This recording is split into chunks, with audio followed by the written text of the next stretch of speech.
اب بڑی زبردست آیت آ رہی ہے، الا یعلم من خلق، کیا وہ ہی نہ جانے گا جس نے تمہیں پیدا کیا ہے، وَهُوَ اللطیف الخبیر، وہ تو بڑا باریک بین ہے، خبردار ہے۔ یعنی کسی بھی دنیا میں بھی آپ دیکھ لیں، یہ گھڑی ہے، گھڑی تو ہم پہنتے ہیں، ٹائم دیکھتے ہیں، بہت انفارمیشن ہے اس کے بارے میں، لیکن سب سے زیادہ انفارمیشن اس کے پاس ہوگی جس نے اس گھڑی کو بنایا ہے، اس کو ڈیزائن کیا ہے، اس میں گیئرز کا سسٹم رکھا ہے، پھر ان کو ایک مینیجبل فارم میں جوڑا ہے، پھر سیل لگائی ہے اس کو واٹر پروف کرنے کے لیے، اس کو جوڑا ہے، سب سے زیادہ نالج اس کے پاس۔ تو اللہ تعالیٰ ہمارا کہ جب ہم تمہارے دل کے حال کو بھی جاننے والے ہیں تو اس پہ اللہ تعالیٰ اپنا یونیورسل ٹروتھ دے رہا ہے، الا یعلم من خلق، کیا وہی نہ جانے گا جس نے پیدا کیا ہے؟ یعنی کائنات میں تمہیں اگر کوئی سب سے زیادہ جان سکتا ہے تو وہ جانے گا جس نے تمہیں پیدا کیا ہے۔ سورہ نجم میں آیا نا کہ وہ تو تمہیں اس وقت سے جانتا ہے جبکہ تم ایک ایمبریو کی شکل میں تھے، تو اپنے آپ کو نہ کہا کرو کہ میں بہت نیک ہوں، وہ جانتا ہے تم میں سے کون پرہیزگار۔ انسان کی کیا اوقات ہے؟ اللہ والذی جعل لکم الارض ذلولا فامشوا فی مناکبہا، وہی اللہ ہے جس نے زمین کو نرم کر دیا ہے تاکہ تم اس میں اطمینان سے چلو اس کے راستوں پر، وکلوا من رزقہ، اور کھاؤ اس میں سے جو رزق تمہارے لیے اس نے پیدا کیا ہے، والیہ النشور، اور اسی کی طرف تم کو اٹھ کر جانا ہے۔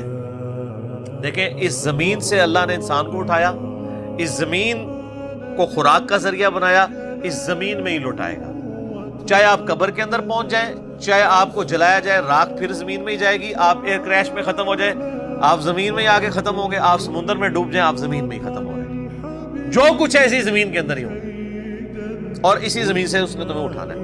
أَأَمِنْتُم مَّن فِي السَّمَاءِ أَن يَخْسِفَ بِكُمُ الْأَرْضَ فَإِذَا هِيَ تَمُورُ، کیا تم بے خوف ہو گے اس ہستی سے جو آسمانوں میں ہے کہ وہ تمہیں زمین میں غرق کر دے اور زمین تھر تھر کانپنے لگے؟ یعنی اللہ تعالیٰ سے بے خوف ہو کہ اگر اللہ تعالیٰ نافرمانی کے سبب چاہے تو تمہیں زمین میں دھسا سکتا ہے۔ ام امنتم من فی السماء ان یرسل علیکم حاصبا، یا تم بے خوف ہو گے اس ہستی سے جو آسمان میں ہے کہ وہ بھیج دے آسمان سے تم پر پتھر، بارش کی جگہ پتھر کا برساؤ کر دے تم، فستعلمون کیف نذیر، تب تمہیں پتہ چل جائے گا کیسا ہوا میرا ڈر سنا۔ تو یہ جو یعنی اس تارے کے طور پر بھی یہ بات یعنی ڈسکس ہوئی ہے، اللہ تعالیٰ آسمانوں میں ہے جیسا کہ اس کی شان کے لائق ہے، وہ تو پھر قرآن پاک میں آیا نا، الرحمن علی العرش استویٰ، رحمان اپنے عرش پر مستوی ہے جیسا کہ اس کی شان کے لائق ہے، لیکن پیرلل میں وہ ہماری شاہرگ سے بھی ہمارے زیادہ قریب ہے، نحن اقرب الیہ من حبل الورید۔ اور سورہ المجادلہ میں تو آیا کہ تم تین نہیں ہوتے، چوتھا تمہارا رب تمہارے ساتھ ہوتا ہے، تم پانچ نہیں ہوتے، چھٹا تمہارا رب تمہارے ساتھ ہوتا ہے۔ وَهُوَ مَعَكُمْ أَيْنَمَا كُنْتُمْ، تم جہاں کہیں بھی ہو وہ تمہارے ساتھ ہوتا ہے۔ یعنی اللہ تبارک و تعالی انسان کی شارک سے زیادہ قریب ہے جیسا کہ اس کی شان کے لائق ہے، اور اس کا تخت حکومت عرش پہ ہے، اس پہ وہ مستوی ہے جیسا کہ اس کی شان کے لائق ہے۔ یہ متشابہات میں سے صرف ایمان لانا ان پہ ضروری ہے۔ وَلَقَدْ كَذَّبَ الَّذِينَ مِن قَبْلِهِمْ فَكَيْفَ كَانَ نَكِيرٌ، اور جو لوگ ان سے پہلے گزرے تو کیسا ہوا ان کو ہمارا یعنی عذاب جب ان پر پہنچا کتنا وہ سخت تھا، یعنی جھٹلانے پر جو پیغمبروں کو انہوں نے جھٹلایا تو پھر ان کا کیا انجام ہوا۔ اولم یروا الی الطیر فوقہم صافات ویقبضن، کیا انہوں نے اپنے اوپر پرندوں کو نہیں دیکھا پر پھیلائے ہوئے، کبھی وہ پھیلاتے ہیں اور کبھی سمیٹتے ہیں، ما یمسکہن الا الرحمن، ان کو تو نہیں روکے ہوئے مگر رحمان، انہ بکل شیء بصیر، بے شک وہ ہر چیز کو خوب دیکھ رہا ہے۔ اللہ تعالیٰ نے پرندوں کی جو ہوا میں پرواز ہے نا، اس کو کہا کہ یہ ہم نے ان کو ہوا میں روکا ہوا ہے، اس لیے کہ فزیکل فینومین آف نیچر کو اللہ تعالیٰ نے ان کے لیے مسخر کیا۔ اگر ہوا کے اندر قوت بوئنسی وہ والی موجود نہ ہو، یا جو اڑنے والی چیز ہے اس کا وزن اس سے بڑھ جائے کہ اس کے پر نہ سپورٹ کر سکتے ہو تو اڑ سکتی ہے۔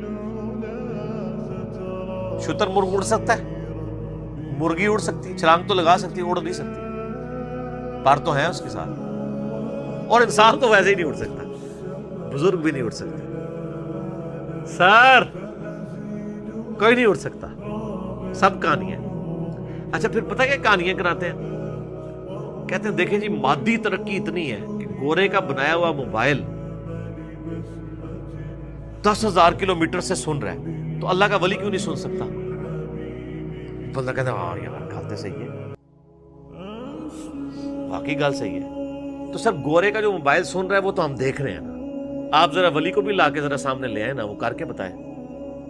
اور اس کے اوپر پھر میں پھکی دیتا ہوں کہ ولیوں کو تو چھوڑ دیں، یہ ولیوں کے جو مرید ہیں، یعنی جو یہ ہمیں بتا رہے ہوتے ہیں آپ لوگ سارے جتنے بھی 100 کے قریب لوگ بیٹھے ہوئے ہیں، ہم آپ سے پوچھتے ہیں کہ آپ افضل ہیں یا چڑیا؟ کیوں نہیں؟ انسان افضل ہے نا، تو انسان اڑ کے تو سے نا، پھر چڑیا اڑ لیتی ہے، اس لیے کہ چڑیا کو اللہ تعالیٰ نے وہ کوالٹیز دی ہیں، انسان نہ اڑ کر بھی اس سے افضل ہے۔ تو بزرگوں کو اڑانے سے آپ کو کیا فائدہ ملنا ہے؟ افضلیت کرنے کے لیے اڑوانا ہے؟ تو بزرگوں کے ماننے والے تو چڑیا سے افضل ہیں۔ تو ابھی ہم چیک کر لیتے ہیں، چڑیا کو تم نے اڑتے ہوئے دیکھا ہے؟ کوئی مرید بزرگوں کا اڑ کے بتائے؟ تو نہیں اڑ سکتا، سب بزرگ بھی نہیں اڑ سکتے، یہ پاسبل ہی نہیں ہے۔ اللہ نے انسان کو ان چیزوں کے ساتھ جوڑا ہوا ہے۔